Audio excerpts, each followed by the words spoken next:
Welcome to another episode of our Living on Purpose broadcast. I'm Patty Ringenberg, and today we welcome the distinguished Professor Emeritus of Psychology at Wichita State University and the newest board member at Larksfield Place, Dr. Lou Medvene. Thank you. Thanks for coming. Thank you for inviting me. Oh, I'm so glad you can be here. You know, you're kind of an iconic figure in these halls. Well, thank you. Oh, yeah. Thank you. Yeah. That's very nice. So we're very glad to have you. Well, it's an honor for me. It's Oh, really a privilege. Great. Well, okay, let me dive in.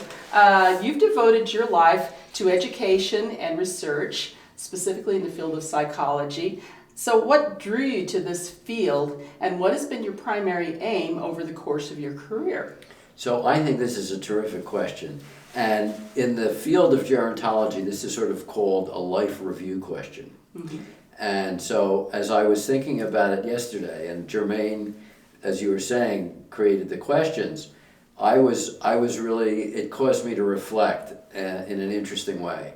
And I'll loop back to this, I think, several times. But, you know, this life review business, in doing it, people have different experiences. My experience was, there were a lot of zigs and zags. And although I knew I always wanted to be a college professor, mm-hmm. and I knew I always wanted to be a psychologist, I didn't know what kind of psychologist and or what kind of college I would fit best in.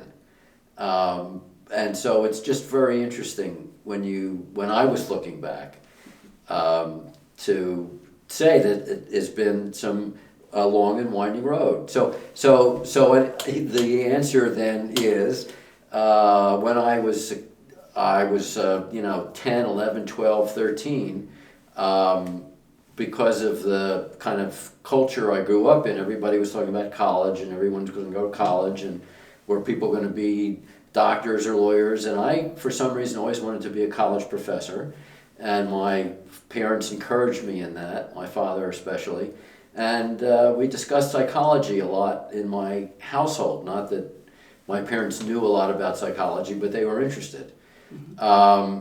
This is going to sound a little unusual maybe, but I started to read Freud when I was 12 years old, and a lot of my friends were reading comparable things. So I kind of had that as an endpoint, and I chose the college I went to because it had an outstanding psychology department. It's called Clark University, and their big area was developmental psychology.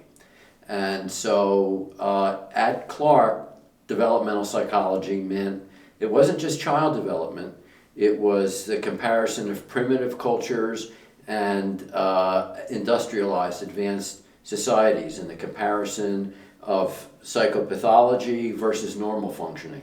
And it was very philosophical and very broad. And I had faculty who really took me under their wings, and it was a wonderful experience. Mm. And then I started a doctoral program at the University of Rochester, which is a great place. But the developmental psych program there was child development. And it wasn't really a good fit for me. Mm-hmm. And this was in the late 60s, and so Vietnam War. And so I took a leave of absence and became a VISTA volunteer.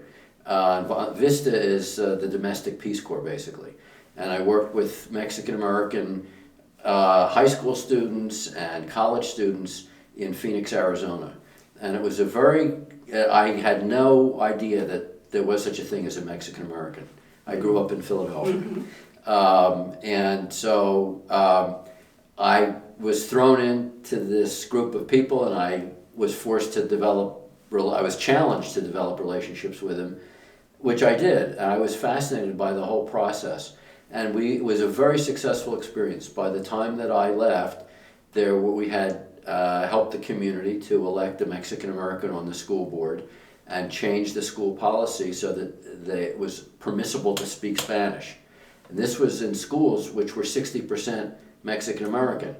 So it was very successful, and I got really interested in the whole, how can you establish relationships across cultural boundaries and all of the community organizations that I got familiar with in that setting. So I came back and got a master's degree in psychology and continued as a community organizer in Rochester and worked with a coalition of church members, church organizations, and social workers and welfare recipients to promote welfare reform, and was really fascinated by that.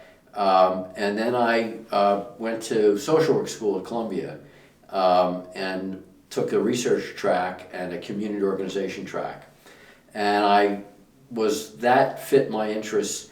So I like to be involved in action, but I also am very interested in ideas and social science theory. Well, I wanted to get back into psychology, and Columbia had a wonderful social psychology program, so I ended up with a PhD in social and organizational psychology.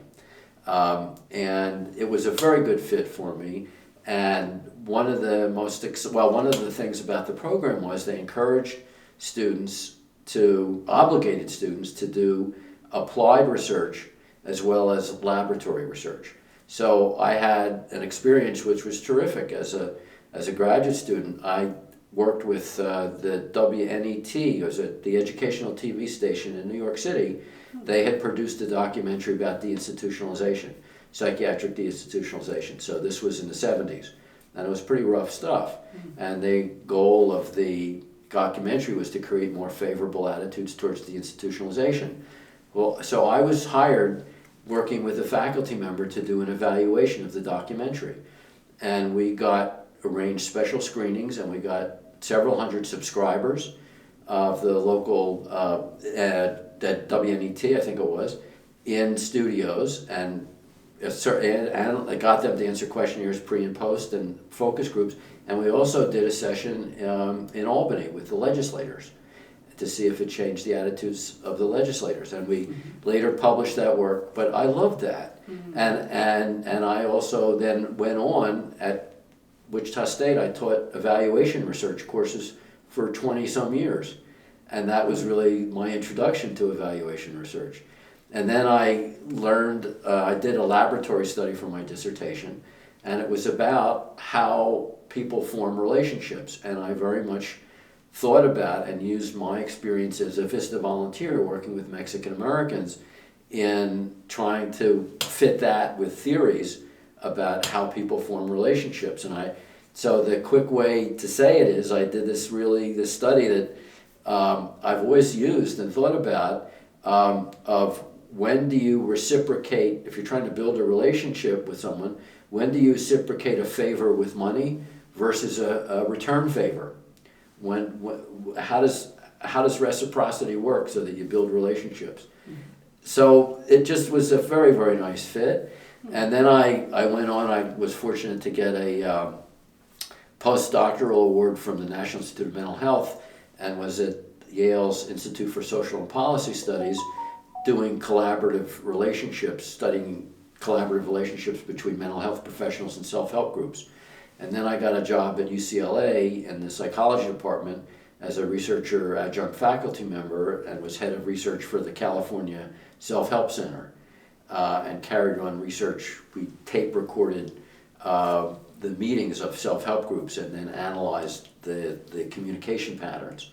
And then I got a job teaching at Claremont Graduate School as an adjunct, and then I had made some friends at Wichita State, and they were just starting their doctoral program in psychology and community psychology and human factors and in clinical.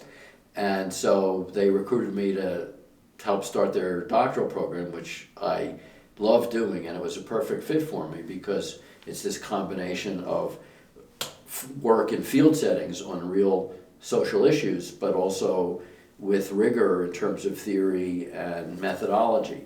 So it was a very good fit for me, and really the first, 10, 12 years of my career as a researcher there, I was interested in relationships. And then I kind of segued to relationships, but with older adults, because I was very intent on tracking the caregivers that my father had towards the end of his life. He lived till 91, so he had a good long life. And I was fascinated by I thought that caregiving relationships have a lot in common with romantic relationships, in the sense that you need trust, you need good communication skills, and you need to know about the person and what they're like and be responsive to them. So that led me and a bunch of really talented graduate students to do 10 years of research on observing interactions between nurse aides and nursing home residents, and videotaping them and giving them feedback about their communication skills. And it was very successful and just quite wonderful. And really the last 5 years of my career, which I'm continuing, I got back into developmental psychology, and I really became very interested in really quality of life and how you can improve it, perhaps maximize it as you age. And it reflects a societal issue, because in 5 years, 20% of our population as a country will be 65 and older. Mm-hmm. And it reflects my experience, and then I'm so pleased to be able to reconnect with Larksfield Place and to be on the board. But so I'm saying this because I kind of realize that when I interact with students, I sometimes feel and felt like, why are you having difficulty deciding? I had a straight line. No, I didn't. And when you interact with undergraduates, it puts you back in touch with those early parts of your life. And honestly, for me, it also gets me to realize that I'm still trying to figure it out. And I'm still trying to navigate, well, what am I interested in now? And how am I going to figure out a way to pursue those interests? And so it's quite wonderful, that intergenerational interaction. That's great. That's great. Yeah, you've been one of the most vocal advocates for the intergenerational learning models. And so can you tell me why it's important and what are the benefits of employing that approach? Yeah, there are a couple of reasons. So one is just from a purely educational point of view. If you have a class, which I taught a class in the fall of 2020 for the first time, and then taught it again this past fall, of 10 honors undergraduates and 7 or 8 older adults, older students. And the class is about aging, which it is about. It just makes it real for the undergraduates, who have all kinds of stereotypes about older adults, and for the older adults, who have all kinds of stereotypes about the undergraduates, and come to realize, if it works out well, that they both have a lot in common. But the undergraduates are learning that older adults, many of them are high functioning and have a sense of adventure just like they do, and that their adventures haven't ended. Absolutely. And they say funny, unpredictable things. And the older students are really stunned at the talent of the undergraduates, and how smart they are, and how they have come to feel at the end of the class where our country is in good hands. These young people have a sense of what they're doing. But it teaches both. I think, I can't quite articulate it. It's easier to see how it teaches the younger students about aging. I believe that it teaches us as older students about aging too, because there's something about, we're chronologically old, but I like to say to people that some days I feel like an old person, some days I feel like a young person. And that's still there. And that's part of aging. You don't lose that. You maintain that, and you continue on the path that you've been on. It's all part of the journey. And that's a thing, and it can be frustrating in today's society how it is. We do have it. There is ageism is a very real thing. And so what are some tangible steps we could take as individuals and organizations particularly here at Larksfield, to push back on that idea. Yeah, and I also wanted to say, and I'll get to that, Yeah. that the other kind of one benefit is you learn about aging. And both the young people and the older people learn about aging, I think. Yeah, exactly. And the other is that forming alliances. That I have, one of the things that students need to do in the class is they need to engage and work together as teams. I have small intergenerational teams that they form, and they run a conversation. They pick the conversation topics about intergenerational. They pick 4 intergenerational issues they think are important, and they form 4 separate teams, and they run a class and have the class read or watch a video about the issue, and they organize the discussion. But they get to know each other, and they build an alliance, and I think that's the other thing that's potentially a real gain here, is that there's so much need for older people and younger people to see common ground, as opposed to saying, okay, boomer, we know what you think. No, so that's another advantage. And so what are some concrete things? I think there's a lot that Wichita State and Larksfield could do. I know from talking to Amy Hall that there were physical ed students, master's and doctoral students, who were kind of interning here at Larksfield. And I think she had a whole group of maybe 15 or 20, and I've seen some of the PowerPoints from her presentation of that program. Maybe it was in 2012 or 13, I'm not sure when it was, but that's a wonderful way for an intergenerational connection to happen, where the residents can mentor the students, and the students to learn how to develop relationships with the people who essentially are going to be their clients. And so I think it can happen in physical education. It could see it happening in nursing. I could see it happening in other kinds of health-related programs, where there's more of a connection between students and residents here, or in the arts, in music.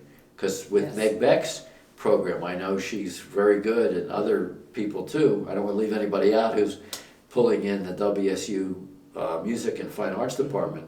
But I think there's a lot of potential for young and older people to play together and to learn from each other. So I think that those kinds of ways through education. Yeah, and that's wonderful that you're seeing that happen here. And there's, like you say, there's a lot of times that we have younger performers in, or to perform for the residents, and there's that interaction, and they get to know each other better that way. So what would you say has changed in the form of successful aging from the time the standard work by Rowan Kahn that was written a few decades ago until now? And do you see any changes on the horizon? Well, I think there have been a lot of changes. I think in many ways the world has caught up to Rowan Kahn, and especially in retirement communities. So a lot of their focus on wellness and prevention. As a society, we're all familiar with the importance of aerobic exercise, with the importance of diet. And a lot of it is because of all of the data that they provided that says these are good things. The employers provide wellness programs. It's a very, very common benefit, and it all comes from the same source of Rowan Kahn and wellness and fitness. So I think in some ways what's different is that that's more part of the mainstream culture, that emphasis that they pioneered. I think new things are happening in terms of purpose and meaning, and people's what people are doing socially, and what opportunities people have for continued growth and continued development after they retire. And I think in a way, maybe you'd call it the psychological aspects of it, or things about the self, the selves that we hope to continue to be, and the selves that we want to grow into, and very importantly, the selves that we want to avoid, what we want to avoid, as well as what we want to go towards. And so I think the emphasis is shifting more in that psychological direction, which I find, that's where I live. Yeah. I find that fascinating. Yes. And the other thing that I think is new and very exciting is the work that's being done with social settings and how you can create social settings. I know it's happened here at Larksfield Place from the beginning, but it's ongoing with your program on life enrichment that Chuck Clark has been such a big part of, and Jermaine has been such a big part of, and you're trying to grow it. But that's all about creating a setting that encourages people and creates possibilities and opportunities for people to keep growing intellectually, to keep growing socially, to keep growing, developing skills, artistic skills that they may want to have. But it's not just at Larksfield Place. I think one of the things that's new is it's happening on a societal level. That I think, for example, WSU and creating, it's going to start to seriously become an age-friendly, in quotes, university. And that's a new movement. That's maybe 5 years old. And there are over 120 universities in the world that are age-friendly. And it has to do with inviting older adults in as students, but also inviting them in to be part of research programs, designing research programs, and creating a setting where they feel comfortable. And there are over 100 retirement communities that are housed on college campuses. Well, so that's a case where it's a new group of clients, in a way, a new group of students for universities, and universities want to reach out and include those students. So that's a change in the educational institutions. Higher education is expanding. That's new. That's about successful aging. And the other thing that's happening on a societal level, or another thing, is businesses and corporations are changing their retirement policy to create opportunities for workers as they retire, so they can continue to be involved in the firm, in the corporation. And the example that I always use is I have a friend who grew up with me in Philadelphia who was someone who always wanted to be a lawyer as a kid, and he has been a very successful lawyer. And his firm created a public service corporation for their partners who retired. It's a big firm, and they created this public service corporation and gave them resources to invite people in from around the country. And so there are about 30 retired partners, and they do pro bono litigation in immigration and education and environmental issues. It's a win-win. They're keeping their minds alive, and the corporation, the firm, is getting all kinds of terrific publicity because their lawyers are doing pro bono work. And I have a niece who's in her 50s and I've been talking with her about this, and she works for Comcast in Philadelphia, and she has a colleague who's made a proposal to Comcast for a phased kind of retirement so that older employees can stay on in a semi-retired way to mentor younger people. So the Comcast hires new people, they get fresh blood, new technology, but they get a benefit of experience. And those are not isolated examples, I don't believe.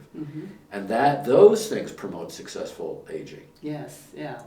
So I think that's what I see, this focus on psychological and giving people opportunities to continue growing and continue to function at a high level. And social settings are being creative in creating opportunities for people.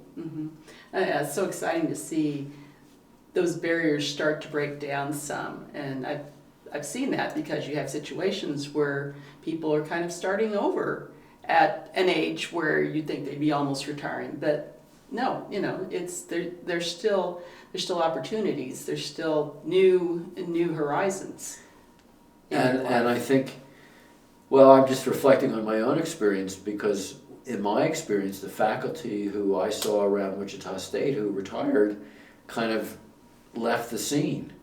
They weren't involved with the university. Maybe they sat around and had coffee, but they weren't involved in the university at all. And I didn't want that. And I've just been very fortunate in finding people who are supportive of my ideas, and it just turns out that my interests match kind of current trends.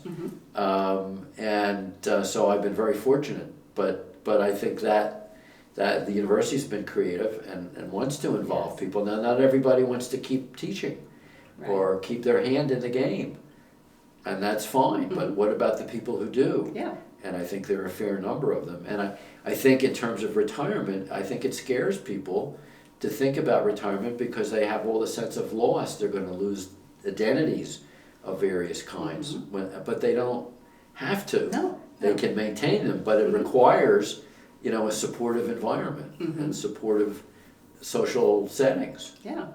Well, now at Larksfield, a lot of our residents have taken advantage of the lifelong learning at WSU. Do you want to tell us a little more about that? Yes, I do. I thought you would, yeah. Well, so lifelong learning at WSU there is actually a set of courses that's called lifelong learning, and that involves faculty members who teach 3-4 session classes on topics of interest. So I know there have been some on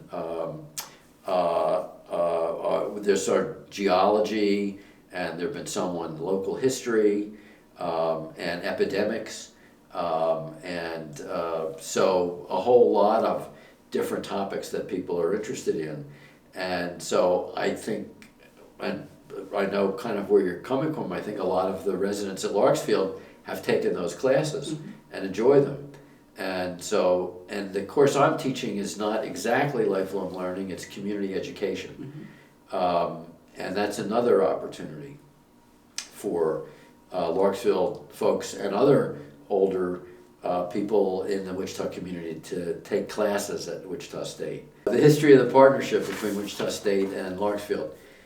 My memory of it, well, first of all, the Kramer Reed Center for Successful Aging, from the beginning, was always interested in collaborating with Wichita State and doing research.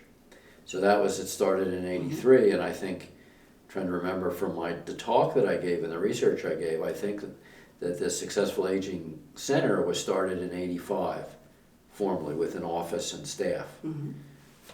Now, it wasn't, I don't think the partnership started until there was a creation of the Regional Institute on Aging at Wichita State, which was the result of endowment and philanthropic gifts from several people.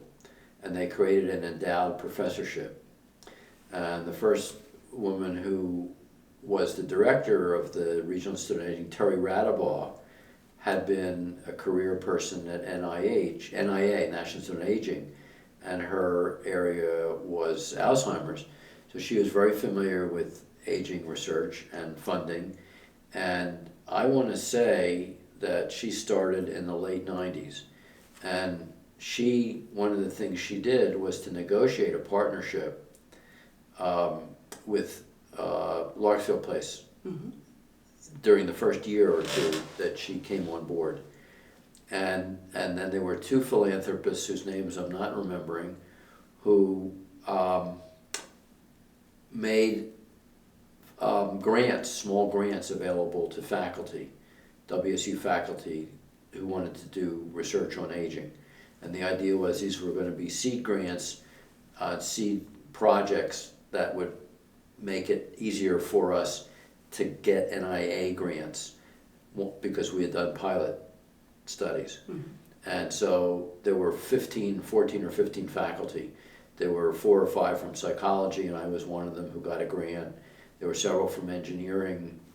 I'm not sure who all the others were, but I remember at least once we gave a presentation here to the residents and other people in the community of what the research was that we were doing. And the research that I was doing here was part part of the early work that we did, because Larksfield Place is a clinical training site for the technical college and the nurse aid program.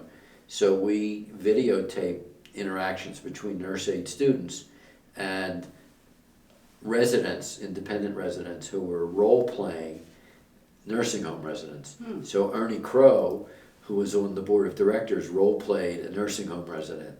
And I don't remember the name of the other resident who did, but the nursing aid students had to come in and wake them up and work with them to decide what they were going to wear for the day and so on. So that research is research we did here, and we made a videotape actually of one of the residents as a model to illustrate person-centered caregiving. It was actually a model. It was a nurse aide who was super talented, interacting with the resident, and just followed them for 20 minutes and their interaction as a model for person-centered caregiving. So that was the work that we did at Larksfield Place. So the history was the Regional Institute on Aging, and then after Terry Radaball left, Alex Chaparro, who was a member of the psychology department faculty, took over as director. So he cultivated that relationship.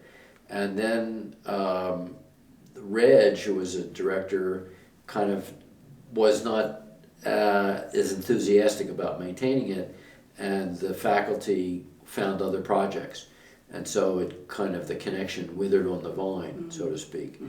And now there's a new director of the Regional Institute who's been here for 2 years, and she's very interested in making that connection, Carol Baldwin. And one of the products is this University Community Innovations for Positive Aging program. It's going to take place April 15th. And so there are going to be a number of Larksfield Place people who are going to be attending. And then one of the featured speakers, Joanne Monpar, is going to be speaking here, I think, on Saturday, because the 15th is a Friday, and then the 16th she'll be speaking here. And she's really an internationally known figure in intergenerational education.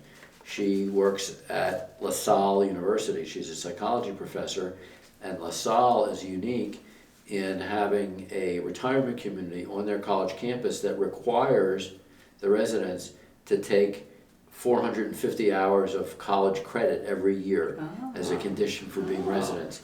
Now they get credit for attending seminars, for physical therapy, for classes, for attending discussions. So, but they're very, very involved, and she, Joanne Monpar, Dr. Monpar, pioneered a program that we have copied here of making grants available to faculty who teach regular 16-week classes. And the innovative thing is that their small grants that they get at LaSalle are to create 2 and 3 week modules that are intergenerational. So if a faculty member is teaching a 16-week class on business, some aspect of business, 2 or 3 of those weeks can be intergenerational, where they bring in people from the community who have had experience in that business sector, in construction or in advertising or in some kind of food restaurant business, whatever it is, and it's been very popular. So actually, Carol Baldwin pioneered the program here, and there are 2 faculty members who have applied for and will get grants to create these intergenerational modules. One I know is in business, and it's going to be around using focus groups for marketing products to older adults.